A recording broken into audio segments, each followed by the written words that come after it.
जीवन में अक्सर ये सवाल उठता है ना, जो कुछ भी हो रहा है क्या वो बस किस्मत है या हमारे ही कर्मों का नतीजा है। ये सवाल तो लगभग सभी के मन में कभी न कभी आता है। हाँ, तो आज हम इसी गुत्थी को थोड़ा समझने निकलें। हमारा स्रोत है कर्म ही भाग्य का रचयिता, और खासकर गीता के ज्ञान की रोशनी में। बिल्कुल, मिशन यही है कि कर्म और भाग्य का जो ये गहरा रिश्ता है उसे गीता के नजरिए से समझें। और श्री कृष्ण का एक बड़ा क्रांतिकारी विचार है, तू स्वयं ही अपने भाग्य का रचयिता है। हाँ। लेकिन फिर आप देखते हैं, जैसे कोई रवि है, बहुत मेहनती, पर शायद संघर्ष कर रहा है, और उसका दोस्त मनु शायद उतनी मेहनत नहीं करता, फिर भी सफल हो जाता है। तो सवाल उठता है, ऐसा क्यों? सही कहा। ये दुविधा पैदा करता है कि क्या सब पहले से लिखा है या क्या हमारे हाथ में भी कुछ है। हाँ बिल्कुल। और देखिए, गीता का अध्याय 2 श्लोक 47 ठीक इसी बात पर आता है। कर्मण्येवाधिकारस्ते मा फलेषु कदाचन। हाँ, ये तो बहुत प्रसिद्ध है। हाँ जी, मतलब अधिकार सिर्फ कर्म करने में है, उसके फल में कभी नहीं।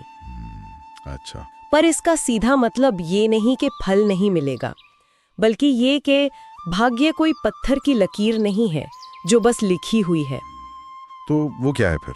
वो चीज है जो हमारे कर्मों से, हमारे चुनावों से हर पल हर क्षण गढ़ी जा रही है। अच्छा, मतलब हम ही बना रहे अपना भाग्य हर पल। हाँ, एक तरह से। तो फिर ये बनता कैसे? अगर हम ही रच रहे हैं तो प्रक्रिया क्या है?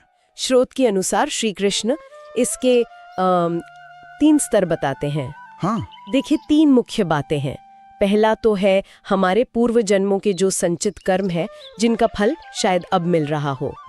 दूसरा, इसी जीवन में हम अभी जो कर्म कर रहे हैं उनका सीधा असर। ठीक है। और तीसरा, जो शायद सबसे महत्वपूर्ण है, क्योंकि वो अभी इसी वक्त हमारे नियंत्रण में है, हमारा मन, हमारे विचार, भावनाएं, हमारी नियत। अच्छा, मन और नियत। हाँ, यही तय करते हैं कि हम वर्तमान में कैसे कर्म चुनते हैं, और वही चुनाव भविष्य का बीज बनता है ना? इससे वो बीज और फल वाले उदाहरण से समझ सकते हैं क्या? हाँ बिल्कुल, बहुत अच्छा उदाहरण है वो। जैसे समझिए, जो बीज हमने कल बोया था उसका फल आज हमारे सामने है, चाहे वो मीठा हो या कड़वा। हाँ। लेकिन ये भी उतना ही सच है कि आज हम जो बीज बो रहे हैं, मतलब आज जो कर्म हम कर रहे हैं, वही कल हमारी फसल बनेगा। तो वर्तमान कर्म ही भविष्य का निर्माता है। बिल्कुल।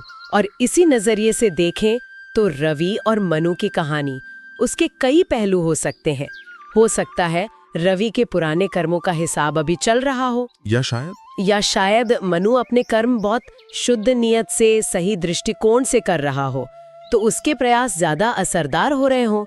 गीता कर्म के साथ साथ कर्म के पीछे की चेतना पर बहुत जोर देती है। वाह, मतलब हम सिर्फ कठपुतलियां नहीं अपने भाग्य की। नहीं, बिल्कुल नहीं। लेकिन फिर भी एक सवाल मन में आता है, अगर पिछले कर्मों का असर इतना है, तो क्या वाकई हम आज कुछ बदलकर अपना कल संवार सकते हैं? क्या ये मुमकिन है? निश्चित रूप से, बिल्कुल संभव है। गीता का ये अध्याय 6 श्लोक 5 है ना, उद्धरेदात्मनात्मानम नात्मानम अवसादयेत। हाँ। आत्मेव्यात्मनो बंधुर आत्मेव रिपुरात्मना। मतलब मनुष्य स्वयं ही अपना मित्र है और स्वयं ही अपना शत्रु भी। अच्छा।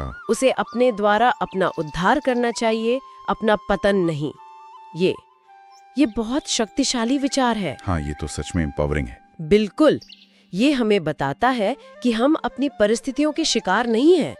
हमारे पास शक्ति है उन्हें बदलने की। तो फिर इसे बदलने का तरीका क्या है? अगर भाग्य बदला जा सकता है तो कैसे? स्रोत में कोई सूत्र बताया है? हाँ, स्रोत एक सूत्र देता है, दृढ़ संकल्प प्लस शुद्ध कर्म प्लस धैर्य। संकल्प, शुद्ध कर्म और धैर्य। शुद्ध कर्म से क्या मतलब है यहाँ? शुद्ध कर्म का मतलब है सही नियत से किया गया काम, बिना स्वार्थ के, अपने कर्तव्य या धर्म के अनुसार किया गया कर्म। ठीक है। जब ये तीनों मिलते हैं, एक मजबूत इरादा, सही तरीके से किया गया काम और नतीजों के लिए सब्र रखना, तो भाग्य बदलना शुरू हो जाता है।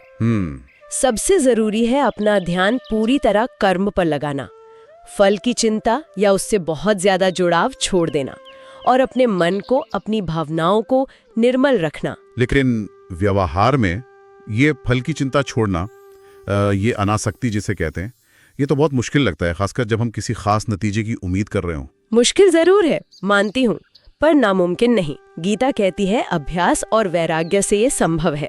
अभ्यास और वैराग्य? हाँ, जब हम ये समझ जाते हैं कि हमारा काम अपना सबसे अच्छा प्रयास करना है और नतीजा वो तो कई और चीजों पर भी निर्भर करता है जिन्हें हम कंट्रोल नहीं कर सकते, तो धीरे धीरे ये डिटैचमेंट आने लगता है। तो फोकस प्रयास पर आ जाता है, ना कि सिर्फ फल पर। बिल्कुल, प्रयास की उत्कृष्टता पर। तो कुल मिलाकर श्री कृष्ण का संदेश यही लगता है कि जीवन में जो भी मिल रहा है, अच्छा या बुरा, वो कहीं ना कहीं हमारे ही किए का नतीजा है। हाँ बिल्कुल। लेकिन सबसे अच्छी बात यह है कि कहानी यही खत्म नहीं होती है ना। अगर हम जागरूक हो जाएं, अपनी सोच और कर्म बदलें, तो भविष्य को एक नई दिशा दे सकते हैं। बिल्कुल सही कहा।